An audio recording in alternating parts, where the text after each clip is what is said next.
aujourd'hui on se retrouve pour une nouvelle vidéo et comme vous avez pu le voir juste avant, il s'agit donc de la présentation de la MT-09 SP 2021. Donc Dani est là pour nous présenter sa moto aujourd'hui. Donc merci déjà à toi d'être venu. Du coup, est-ce que tu peux nous présenter le modèle, ce qui a été rajouté par rapport à l'ancienne version, nous expliquer un petit peu tout ça? Ok, là c'est la MT-09 SP de 2021. Ok. La version spéciale, sport, on va dire. Avec les suspensions all-in, c'est la fourche Kayaba, totalement réglable. Après, ce qui a changé par rapport à l'ancienne, c'est le poids, le moteur. Le moteur, il est un tout petit peu plus gros, mais en vrai, c'est juste parce qu'il faut passer les normes. D'accord. Les nouvelles normes Euro 5, du coup, ils ont un peu gonflé le moteur. Et le poids, du coup, t'es à combien? Le poids, je suis plus léger que l'ancienne, je suis à 189 kg de tout plein fait. Ah oui, ok, d'accord. Donc là, elle est un peu plus légère. Et tu vois une différence, toi? T'as déjà conduit l'autre? Alors moi, j'avais la première version, toute première version de 2014. Donc j'en avais une première d'origine, totalement d'origine, que j'ai revendue. Et j'en ai racheté une il y a pas si longtemps que ça, bon, il y a 4 ans maintenant. Et avant de changer celle-là, que j'avais un peu modifiée. Et clairement, à la conduite, c'est le jour et la nuit. Ça n'a plus rien à voir. Donc tu préfères celle-ci, je suppose? À 200%. Franchement, à 200%. Je pensais pas, en voyant quand elle est sortie, déjà j'aimais pas. Mais je pensais pas que ça allait autant changer. D'accord. Et du coup, est-ce que tu as fait des modifs dessus? Là pour l'instant, je vois il y a la ligne. Ouais. Il y a juste la ligne. D'accord. Après, ça c'est moi qui l'ai mise. Après, normalement, il y a le pack sport. Alors qui comprend le support de plaque. D'accord. Des petits pads de réservoir, les grippes de réservoir. Ok. Les protège-leviers qui ne sont pas là. Et la bulle qui n'est pas là non plus parce que Yamaha a des problèmes depuis le Covid avec les... D'accord. Ouais, on réapprovisionne. Voilà. Et du coup, j'attends depuis mai parce que je l'ai acheté en mai du coup. Du coup, j'attends depuis mai et j'ai toujours pas de contact du concessionnaire qui m'a dit qu'il me contacterait quand il aurait les pièces. Il a réussi à avoir le support de plaque et les pads dès le début, mais depuis rien. D'accord. Est-ce que tu as autre chose que tu vas changer après avoir reçu tout ça ou pas? Pour l'instant, c'est pas prévu. Faites les clignotants parce que malgré qu'ils ont l'air beaux esthétiquement, je peux te montrer. Ils sont pas beaux? En gros, quand tu mets les clignotants, tu vois, peut-être à la caméra ça se verra pas, mais en fait la LED est vraiment concentrée ici. Oui, que là, ouais. Et en fait, ça fait pas une jolie LED, je trouve. Ça fait vraiment cheap. Pour un aussi gros truc, c'est dommage prétendu LED, je trouve ça dommage. Et du coup, tu l'as acheté combien, la neuve? Je l'ai acheté 11 300 €, clé en main. Neuve. Avec les pièces que tu m'as dit? Avec le pack sport. Pas la ligne, La ligne, non, je l'ai payé à part. D'accord. Là, ta ligne, t'as une chicane?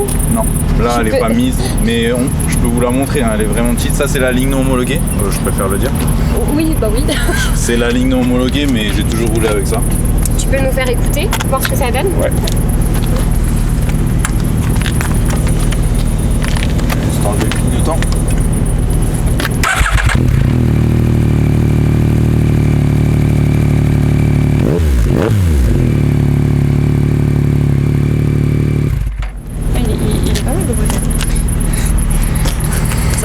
Ça me donne envie de changer la mienne, quoi. Du coup, donc, et tu l'as acheté à quel concessionnaire du coup? Château-Thierry, Almoto de Château-Thierry. D'accord. Du coup, là, ça fait combien de temps que tu as le permis moto? Depuis 2012, décembre 2012. Décembre 2012. Et du coup, là, tu es assuré en touriste chez AMP. D'accord. Et tu payes combien par mois du coup? Là, 64 € par mois. Ok. Par rapport à celle-ci, tes anciennes motos, du coup, c'était quoi? C'était Yamaha toujours ou... J'ai eu que des Yamaha. Ah ok. Normalement, celle-là ne devait pas être une Yamaha. Donc j'ai repris une Yamaha. Tu devais prendre quoi à la base? Alors j'hésitais entre une KTM 890. Ah ok. Celle du caméraman. ou une Speed Triple. Les anciennes. Enfin pas trop anciennes, de 2015-2016. Oui, c'est bon. Ou soit un MT10. Et qu'est-ce qui t'a fait pencher pour ça? Bah en fait j'ai regardé plein de comparos, des vidéos qui commençaient à sortir de celle-là. Je me l'étais sorti de la tête et en voyant les vidéos, tout le monde disait qu'elle avait complètement changé. Et du coup bah je l'ai recraqué. Et j'ai même pas été l'essayer, j'ai été l'acheter direct. Ah ouais. Donc, en fait, concrètement, je me suis dit bon, allez je me décide, j'achète celle-là. Pour qu'au bout du compte, je rentre chez moi un jeudi après-midi et qu'Yamaha annonce qu'il y aurait des retards de livraison sur toutes les Yamaha. D'accord. Je me suis dit, bon, c'est pas grave, je vais appeler le premier Yamaha qui vient, Château-Thierry. Et je vais leur demander s'ils peuvent me l'avoir quand même. J'appelle et il me dit j'en ai une en stock. Bon. Du coup j'ai été et de base tu voulais la SP ou tu l'as pris parce qu'elle... Ouais, tu voulais la SP. Moi je voulais la SP parce que la SP elle a le régulateur de vitesse. D'accord. Donc en fait c'était un petit gadget que je voulais. Ouais, non, j'avoue c'est bien. Et en fait elle n'y est pas sur le modèle de base et je me suis dit je vais me faire plaisir, je vais prendre la SP. Ok. Parce que sur l'ancienne que j'avais la normale mais j'avais changé les suspensions. Donc du coup tu as eu une MT-09 de 2014, c'est ça que tu m'as dit tout à l'heure. Voilà, j'en ai eu deux de 2014. Ok. Alors avant ça en première moto j'ai eu une XJ6. Ouais. Après j'ai eu une MT-09. Après j'ai vendu ma MT-09, j'ai acheté un R1 Crossplane de 2009. D'accord. Après j'ai racheté une MT-09. Ok. Non, j'ai eu un FZ1 d'abord, après j'ai racheté une MT-09 et après j'ai eu une autre MT-09. D'accord. Et du coup la question comme ça, la R1 ça t'a pas plu? Alors la R1 c'est très radical. Ouais, et comme nous on habite en Ile-de-France, autant te dire que à cette époque-là je roulais pas trop. J'avais beaucoup d'amis qui avaient vendu leur moto, j'étais un peu tout seul en moto et faire de la R1 tout seul. Ouais, c'est pas... Et je m'étais pas encore penché sur le circuit, pas sur l'idée encore. Et en fait je roulais trop peu cette année-là. Et mes poignets ils ont pris un coup, les peu de balades que je faisais c'était pas agréable parce qu'on faisait que des petits villages, etc. Il n'y avait pas assez de routes à sensation. Ouais. Et du coup... ouais, c'était plus ennuyant qu'autre chose au final. Voilà. Et en vrai, j'ai pas la prétention de dire que je suis assez expérimenté pour conduire une R1. Oui, c'est vrai qu'il faut... Parce qu'en vrai, c'est plus quelque chose où on perd son permis que...